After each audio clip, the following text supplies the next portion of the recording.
Hey everyone, in this video we will see how to fix Bose Soundbar remote not working or responding, universal remote setup, battery and pairing fix. Fix 1 is replace the remote batteries. Remove the battery cover from the remote, then take out the old batteries. Insert new batteries, making sure the plus and minus ends match the marking. Close the battery cover and test the remote. Second one is restart the soundbar. Turn off the soundbar, then unplug the power cable from the wall outlet. Wait 60 seconds, then plug the power cable back in and turn on the soundbar. Try using the remote again.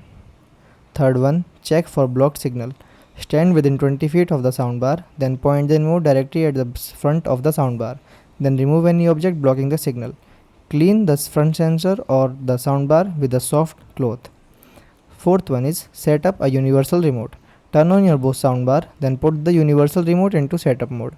Enter the Bose device code listed in the universal remote manual. Then test the power, volume and mute button. If the first code doesn't work, try the next available Bose code. Thanks for watching.